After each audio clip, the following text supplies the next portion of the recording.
Welcome to the Two Disabled Dudes podcast. We believe life is about how we react.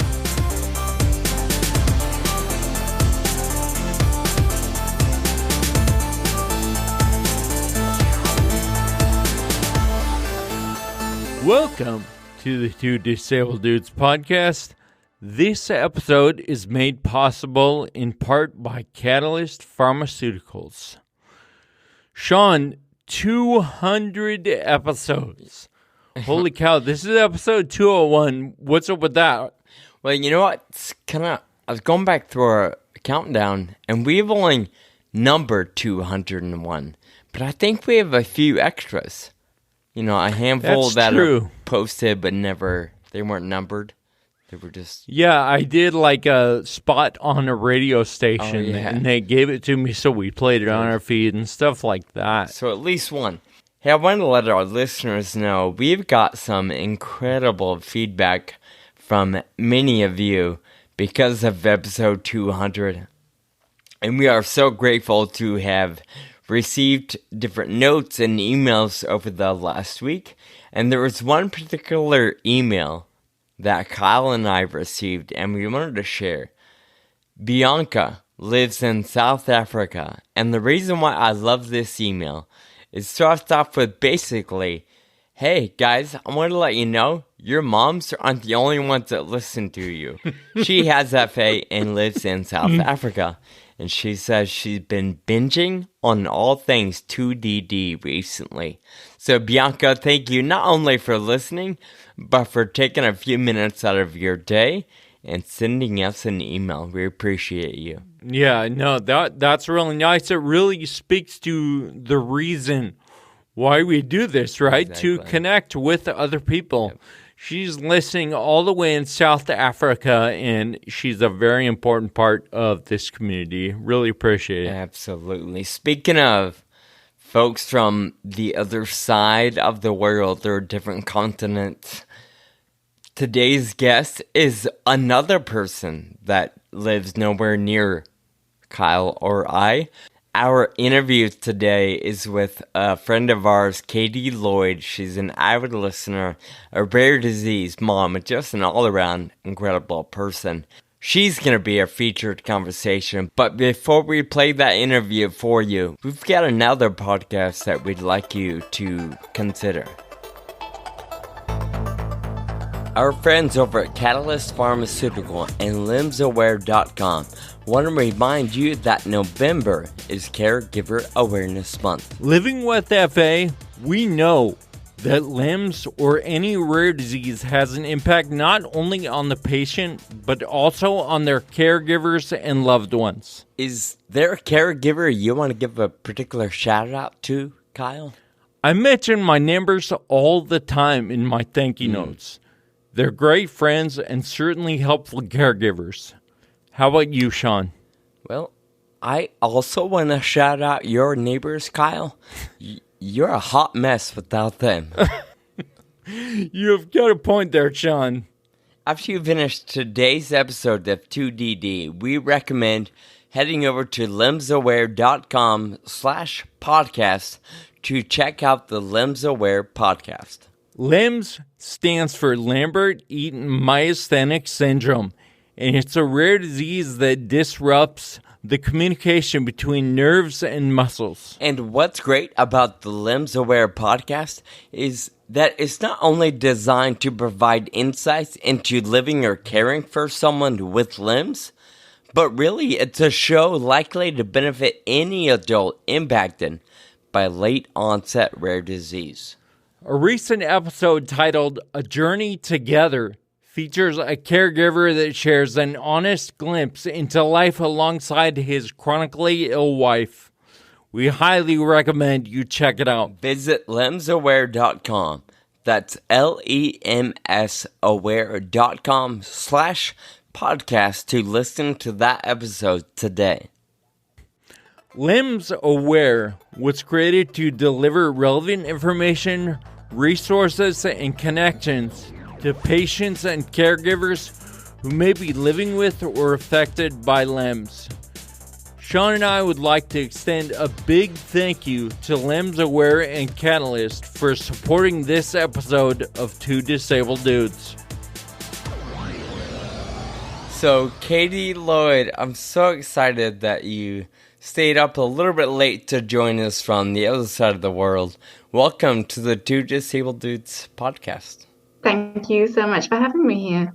We've been looking forward to this conversation. We're honored that you carved out some time for us today. We're curious, and of course our listeners are too. Who are you? Why are you here? Tell us a little bit about your family life. That'll kind of help us get into the rare disease journey you're on. Okay, my name is Katie. I come from the UK, from Yorkshire, and I live in a small country called Switzerland with my husband, Patrick, who is German, and my son, Casper, who is 3.5 now.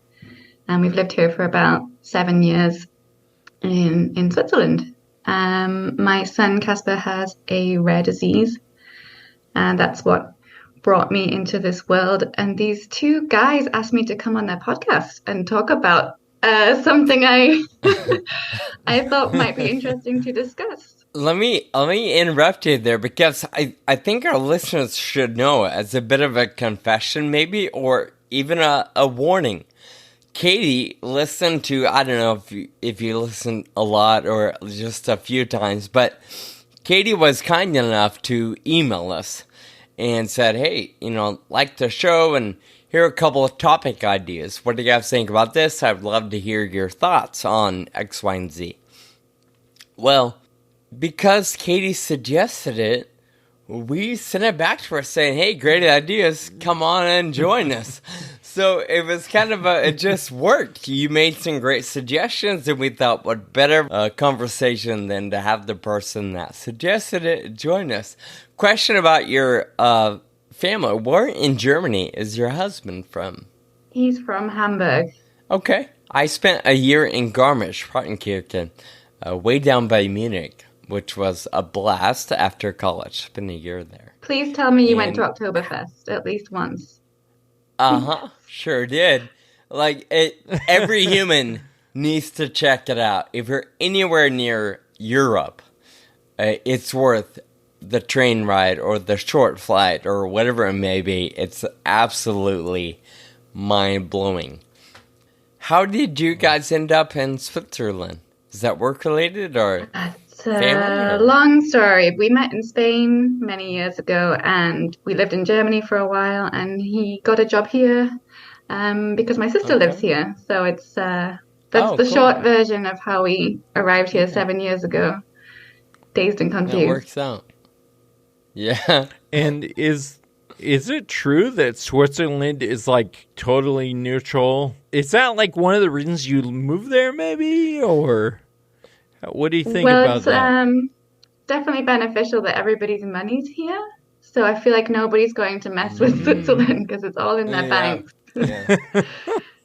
Katie, talk to us about Casper. Okay. Casper is a handful, to put it nicely. He's a whirlwind. He's so full of energy, and he's very funny. He has this crazy personality. He loves swings. He loves dogs. He loves tractors. We live in the countryside, and when he sees a tractor, he gets very excited. Or a cow. He loves cows. He was born in May 2019. And we had some suspicions back in the early days that something was not right. So he cried a lot.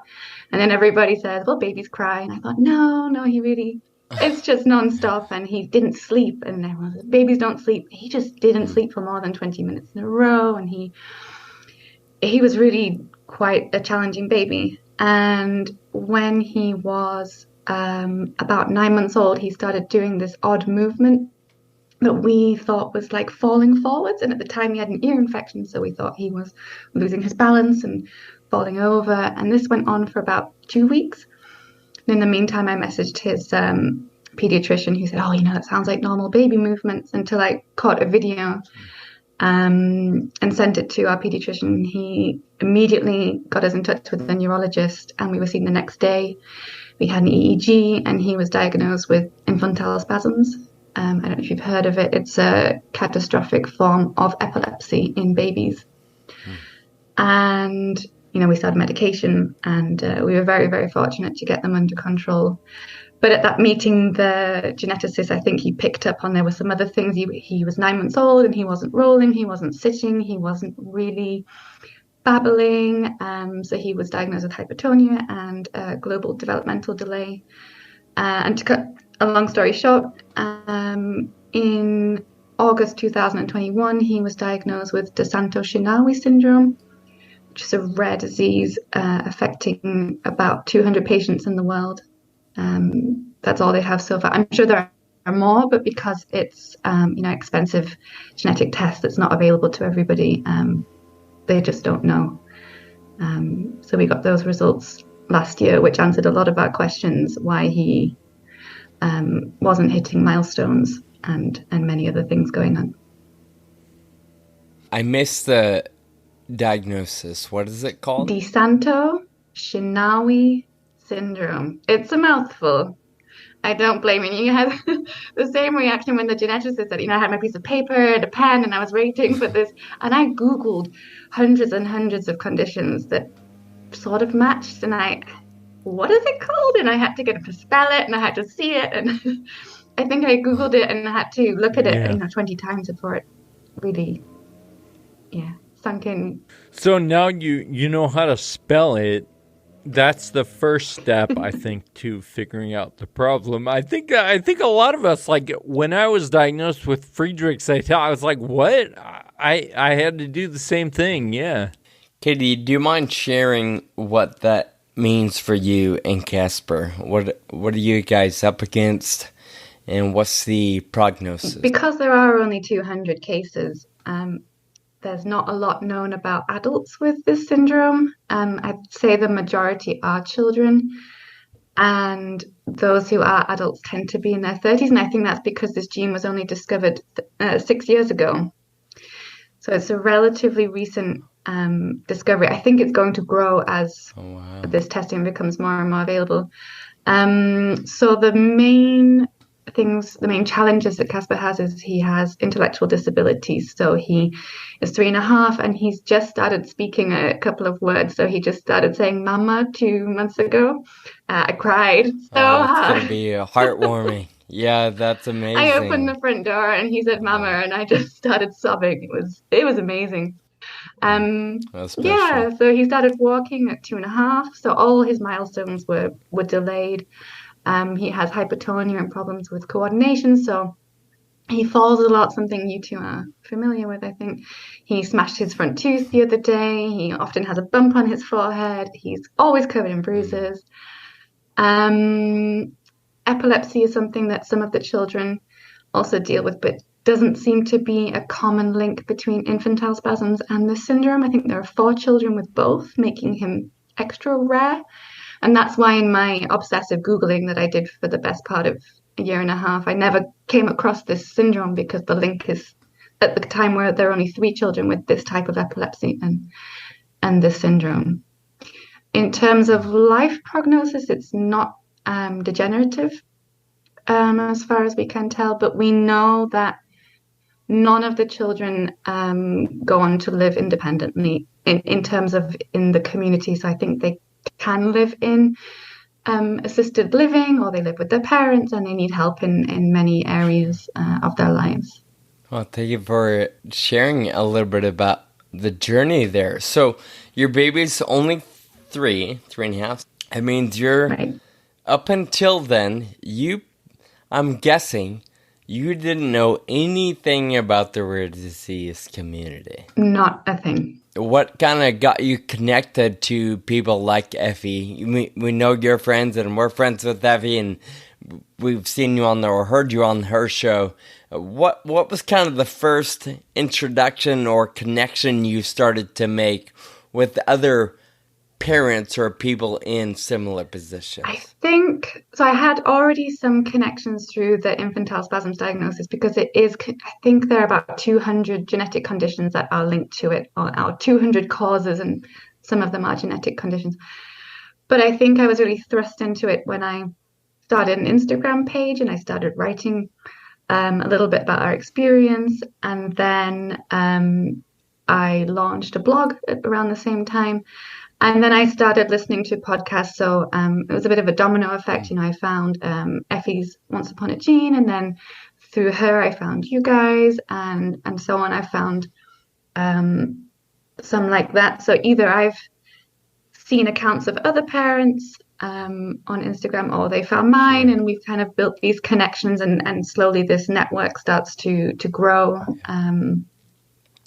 every day, I think. That's part of what helps make life possible, I guess, or manageable, right? Having that community of, I don't know if like-minded is the right word, but similar experiences where you can be real, but also deal with whatever it is we're all up against, even though the challenge or the diagnosis might be different. In fact, it usually is very different. There's a common similarity, which makes the community very, very powerful and encouraging, I guess, at the same time. Katie, are you still writing your blog? I try. I have some days where I can't think of anything, but I would say I try to post every few weeks. Nice. What's it called? Topic. It's called A Very Rare Adventure. Okay. Because my son's very rare, and we're on this crazy, rare adventure called life that we're thrust into, right? Yeah. Well, Katie, we're thankful that you shared and introduced us to Casper and what your family is living with. The email suggestion that you sent us was toxic positivity. You wanted to just dialogue about that and get our thoughts. And of course, that's when we roped you into being online with us. So to help set the stage, would you mind sharing a little bit about your initial exposure to toxic positivity?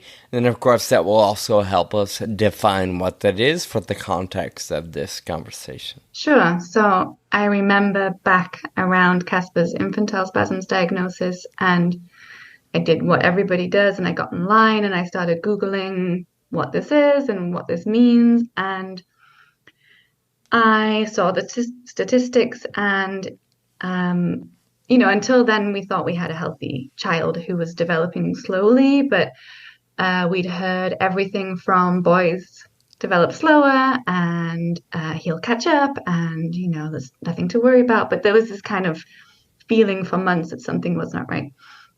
And so when we got this diagnosis, and I read there are conflicting statistics, but some websites say 5% of children will die, some say 10%. So we knew between 5 and 10% of children will die. Medication have a success rate of stopping the spasms about 70%. So we knew 30% of children will not get spasms under control. And if they don't get spasms under control, they cannot develop because they have this chaotic brain, and because it's so chaotic, they cannot develop while they continue to have this type of epilepsy. So we knew we had to get this under control and fast to have any chance of seeing development continue. And I think the statistics, somewhere between 80 and 90% of these children will have mild to profound disabilities. I think it said only about 20% or less lead a typical life. And you read these statistics when you think your child's healthy, and I was just devastated because we were on this course and suddenly it completely changed. And then you thrust into this world where everybody else's children are developing as they should, So I felt very, very alone at the beginning and terrified. I didn't know if he would live or die or continue to have epilepsy, hundreds of seizures a day. And so I confided in someone and I said, this is what we're up against, and, I'm terrified. And the person said to me, well, at least he's alive. And I was just at the time I didn't know what to say, and I don't think I said anything. But even now I feel really mad. Like I feel really angry thinking about this because I needed somebody just to listen or just to say, that is really tough and I'm sorry and I'm here or anything along those lines. And it really made me feel like I couldn't speak to that person anymore. And that was my first experience with these platitudes when somebody's in distress that we come out with. And I think we don't even know we're doing it. That memory really sticks out to me, even now, almost, 2 years down the line. So for the sake of our listeners and some context for the three of us as we dive into this topic, what's the best way to define it? So I didn't Google it. I decided to come up with my own definition. Nice.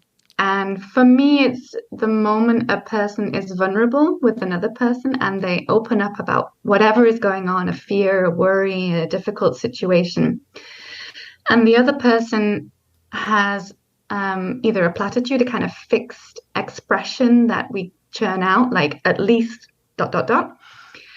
And it shows that you are not listening or empathizing with the person. You are.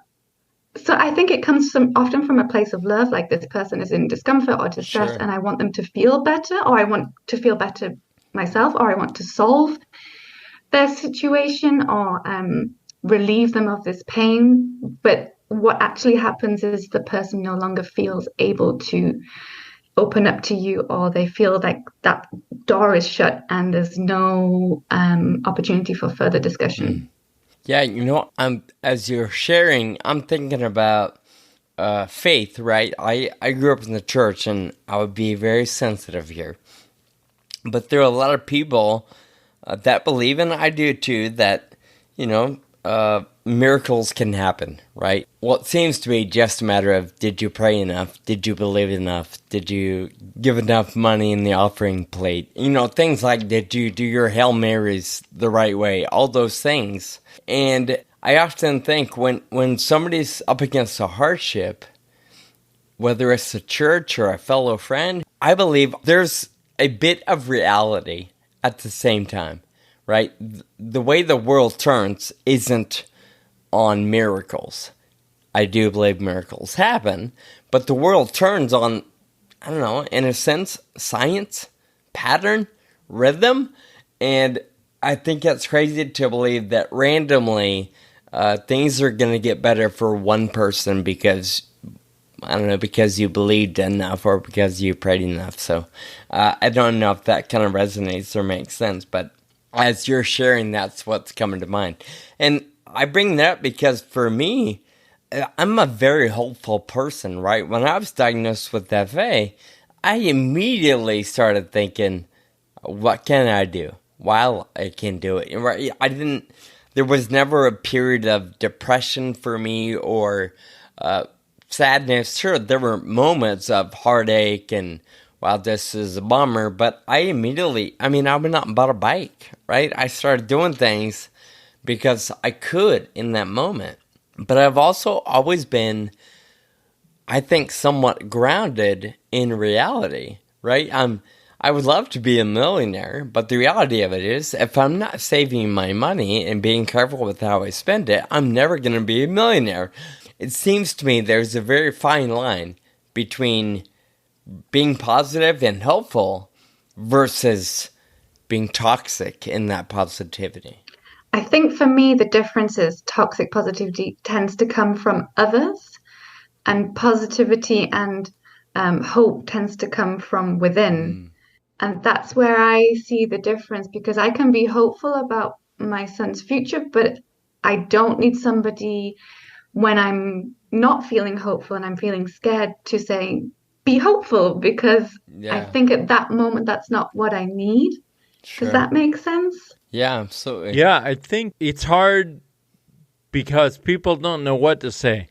You've done all your research. You know so much about this. You Googled constantly for a year and a half, and this person is just understanding this for the very first time. They've never heard of the condition, and they're trying to think of an appropriate response. And that's what comes out. I agree 110%. I'm so sorry. That must be so hard. Like just the simple recognition. I love that. But we're all compelled to figure out something to say that is positive or constructive or something. Where does that come from? I feel like we all do it, right? I'm sure I've done it. I'm sure I do it quite often. And I think that's fairly natural. Unless you've studied and spent time curbing that habit, why is that, quote unquote, natural? I have some theories. I think as humans, we are problem solvers. And I find this very often with my husband. I don't know if it's more prevalent in men, but sometimes I have a hard day and I come home and I don't know, I'm a bit of a crier. So I have a cry and I say my day was hard. And he says, well, why didn't you try this? And did you do? And I think, no, just shut up and listen to me. And cry with me. And I think sometimes things can't be solved, right? You have to move through it to move forwards, right? And I think we as humans, and maybe even more nowadays, we want instant solutions, and we want, this person is sad, if I say this, they'll be happy. Yep. And I also wonder too if we've got it all wrong about emotions. I remember when I was diagnosed with postnatal depression and I was speaking to my therapist, and he said, moods fluctuate. Some people can be really high and some people really low on this scale. And but everybody has a kind of medium, right? And a base state of mind. And I think we often think our base state is happy all the time, and then we sometimes go lower than happy. But actually, I think we're somewhere between happy and sad at all times, and we fluctuate up and down. I just an example the other day, which really, really annoyed me. I was sitting on a train and probably listening to a podcast, and a man came over to me and he told me to smile.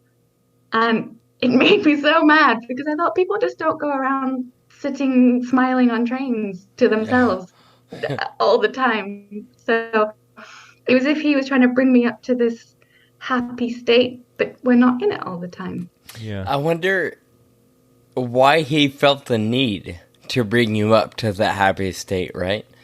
Like, as not him specifically, but just humans. Why does it make us uncomfortable? If we don't see somebody smiling and happy, we naturally assume something's wrong and it needs to be fixed. I think you bring up a good point, right? We see it all the time in TV and movies. They just want to fix things. And the reality of it is, people need to vent, need to share and express that emotion. And the rest of us should just nod. I don't even know if we should smile. Just say, yeah, I'm here for you.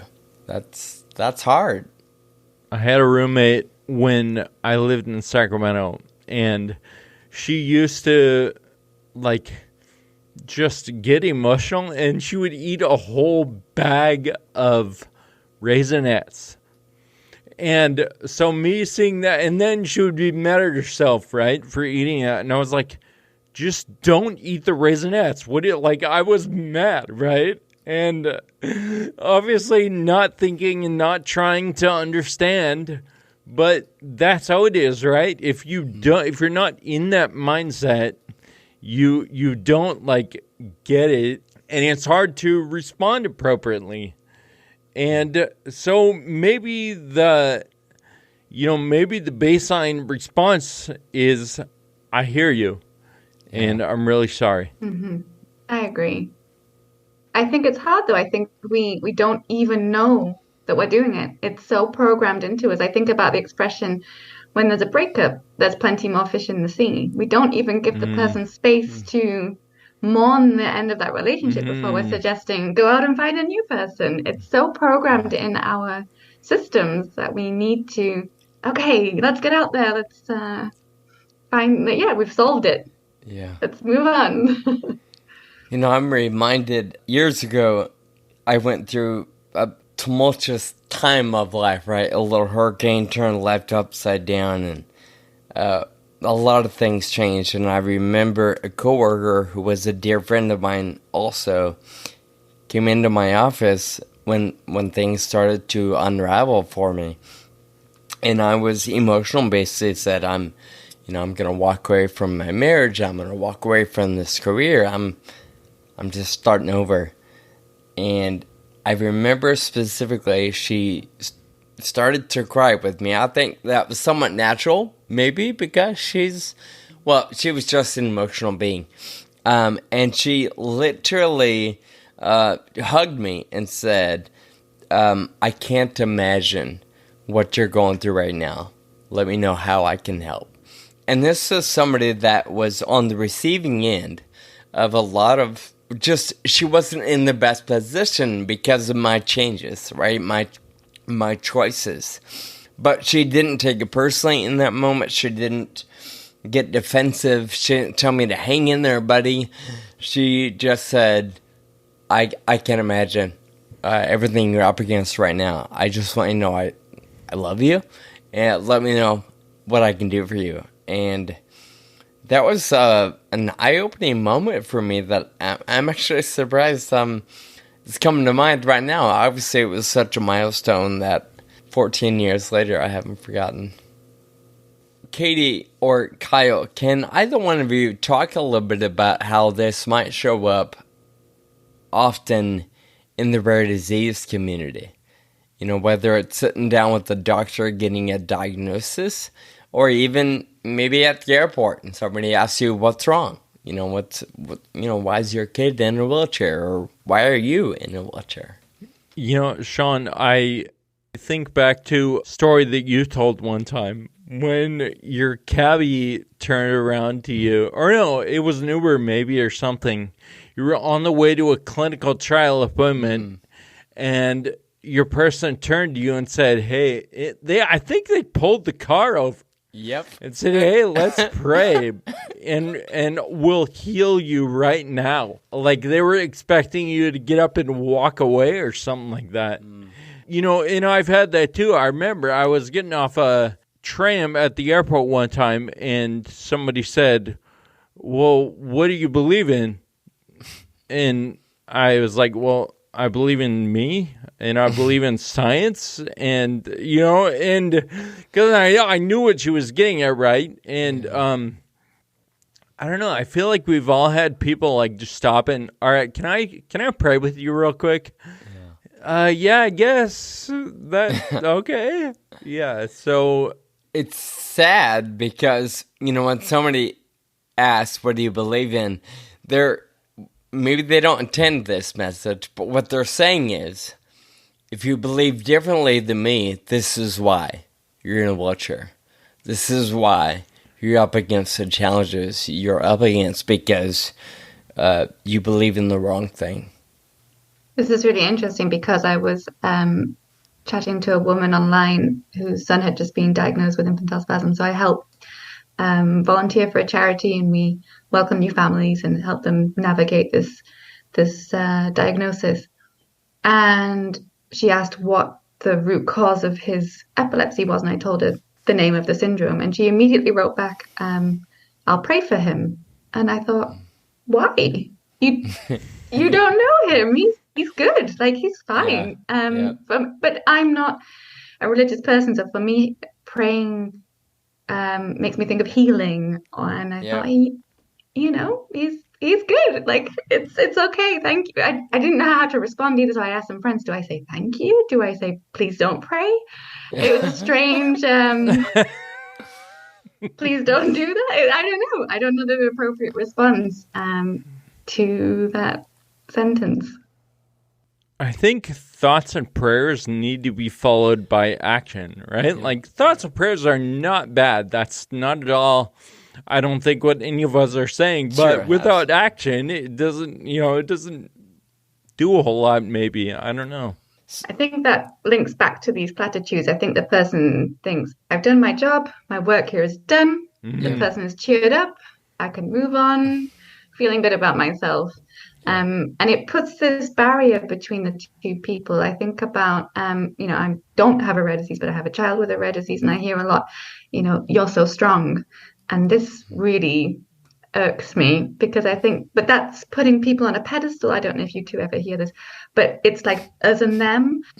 You are strong. You are strong enough to deal with this. That's why you were chosen. If people are religious, or that's why you have this life and I don't because I'm too weak to deal with it. And you think that's not really how this works. It's not like somebody says, you are strong, you can have a rare disease, or your child can have a rare disease. It's just life. And I often would like to say, well, I'm really not. I'm actually having a difficult time. Would you like to come over and clean my house? Because I'm having a really tough day. Yeah. Do you want to come cook dinner? It'll save me a lot of energy.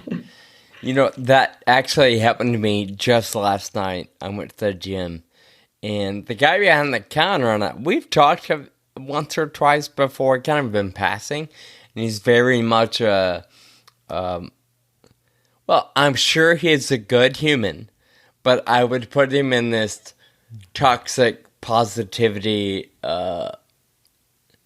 arena, which we probably all are, right? At some degree or at some point in life.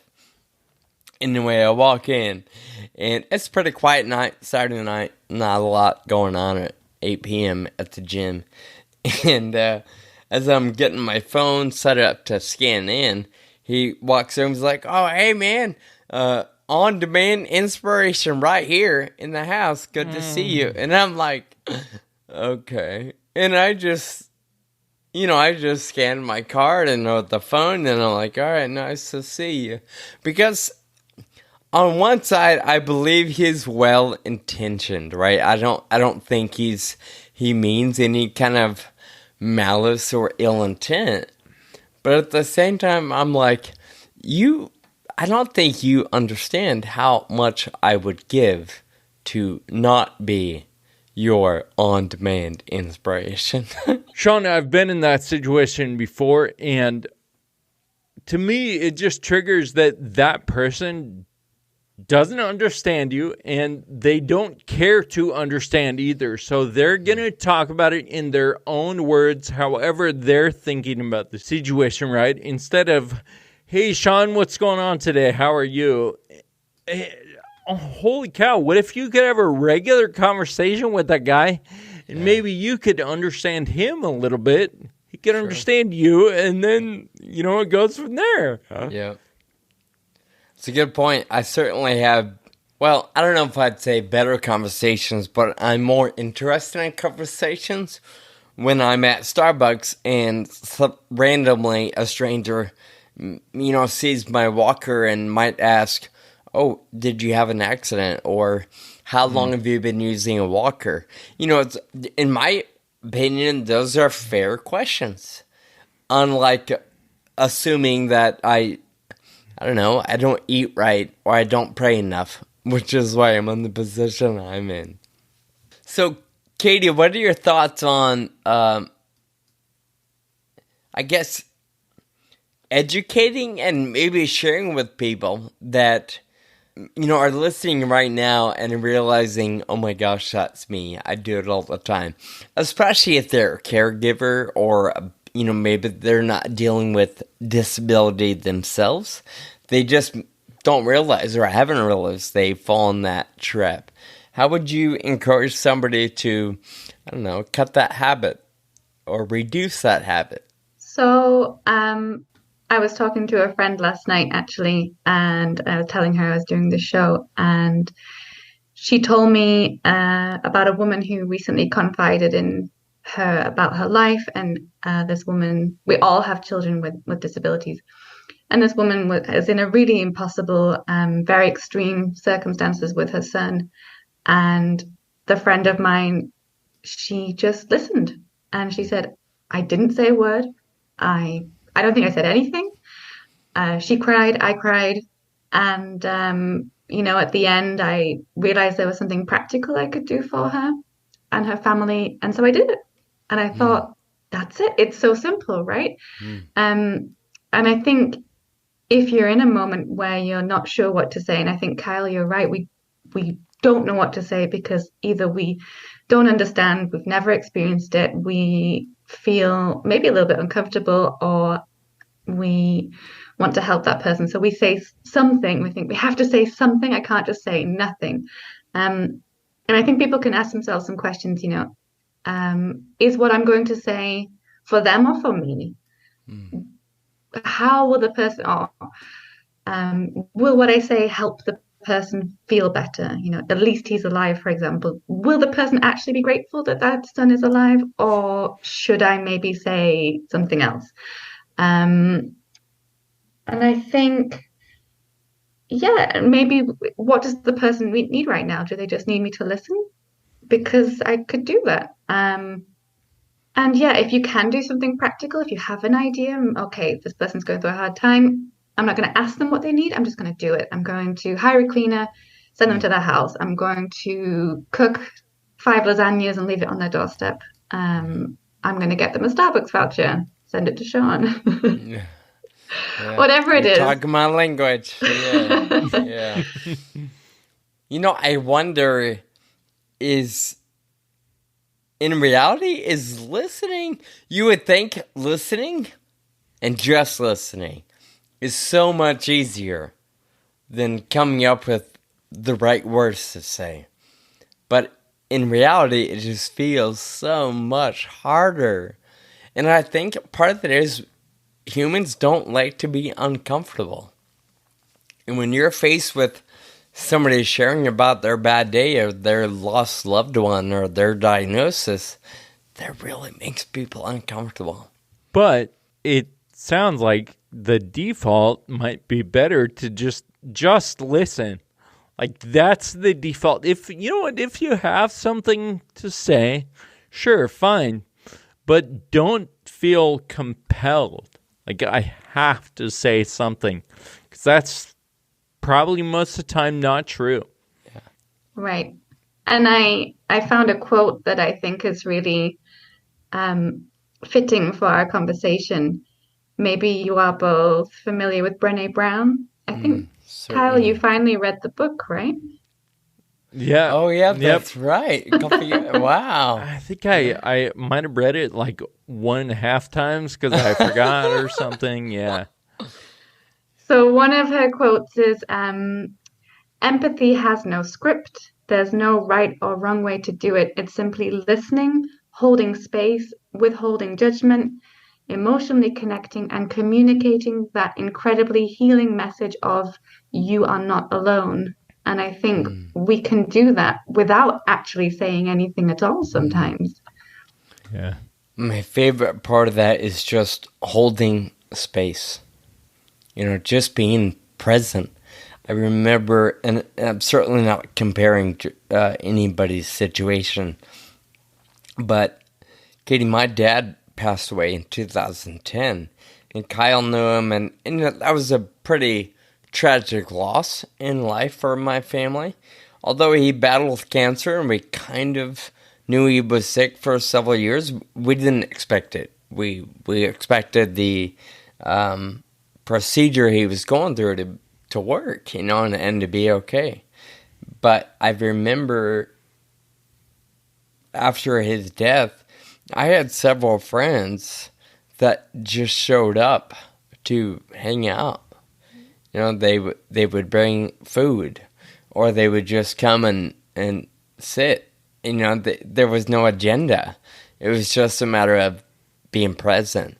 And sure, it didn't last forever, but for the first couple of weeks or days, I think that's where people need it most. And there's such an important factor and so much value in just simply holding space and being present and being available. That's probably a bigger deal than trying to come up with what to say or even what to do. Just be there. Your example, Sean, makes me think of a friend of mine, and she also lives, we used to live in Switzerland together, and she's now moved away. But she writes to me almost every single day without fail and just says, how are you? And we chat a bit, and almost every day. And she doesn't have children, and she doesn't really know what the rare disease world is like, but it doesn't really matter. And I just think the fact that she, I think you would use the words to be present. She's present again and again and again. And I'm here and I'm still here and I'm going to continue being here, even if I don't know what it's like or I can't fully relate, but it doesn't matter. I'm still here. I'm going to still show up regardless. That's huge.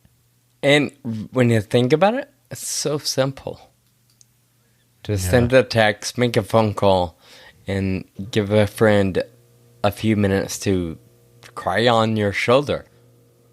Okay, I think we all realize, our listeners realize, this is one of those topics that will probably never end, right? It's like dealing with the airlines and a wheelchair. There's always something. It's like an onion. You just keep peeling back layers, and there's something new to address. But for the sake of time, Katie, could you share any examples or help tools that people could lean on if they're listening and finding themselves in this position where, oh, shoot, that's me? How can we all get better at maybe reducing the being toxically positive around or for other people? So I think back to a support group that I was part of for parents of children with disabilities. And we had the task of writing a greeting card with the words we wish we'd received when our children were diagnosed with their various disabilities. And it was really incredible seeing all these cards because they all had the same theme of I'm here, or one was, I think, I'm right there in the mud with you. And the one that I remembered the most was one, and it had a picture. This is probably the most British thing I'm ever going to say. It had a picture of a cup of tea, and it said cuppa with a question mark. Yes. And this is what British people say to each other all the time. You know, the person's crying, the person's walking to your house, the person's had a bad day. Cuppa, meaning, do you want a cup of tea? And I thought this was perfect. It's, you know, I can't solve your problem.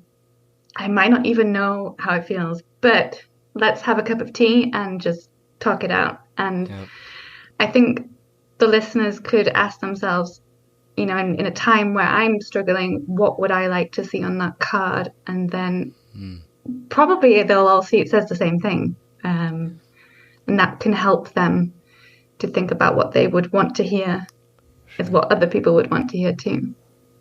If there's something powerful about writing yourself a card or a note. In fact, Kyle and I did that not too long ago. We wrote letters to our newly diagnosed selves. I remember listening, and I was driving to work crying. It was a really great episode. I told you I'm a bit of a crier. There's something powerful. And obviously, you used it, your therapist leaned on it. I've gone through therapy at different stages in life, and that's always been a tool or resource. So I love that you shared that. I think there's some value in doing that. And I would encourage people to sit in silence. Stare at the window. Stare at the mirror. Evaluate yourself and think about, just process. I think there's something good about being quiet, listening to yourself breathe, and examining what's going on inside your heart and inside your head, and then maybe identifying things that you could use, and then write yourself a note so you get those things, or a greeting card, or whatever it may be. Katie, we're so grateful that you came on today and not only shared a little bit about your family and your personal journey, but helped us digest a bit of this topic. I do think there is more to come on this one. I think we'll have to have you back down the road. We are grateful for you and your insight. Well, thank you so much for having me on. It's been really great talking to you both. Thanks, Katie.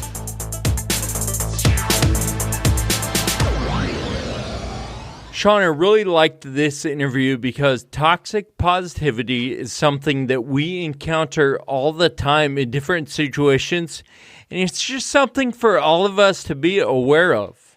Yeah, not only do we encounter it, I'm willing to bet we're both guilty of it as well, right? It's the natural, like we said, default response. Why I value calling it out and bringing it front of mind, because I feel like this is certainly an area I can get better. Yep. So, Katie, thank you again for that suggestion, and, of course, for joining us to help talk through some of the stuff around toxic positivity. Kyle, this one is a long one, well worth it in my opinion, but let's wrap it up with some thank you notes. As our listeners know, and for those of you who are new to the show, Kyle and I wrap up every episode with a bit of gratitude by sharing our own thank you notes. So Kyle, who's your thank you note for today? I want to say thank you to the Farrah staff, my teammates at work.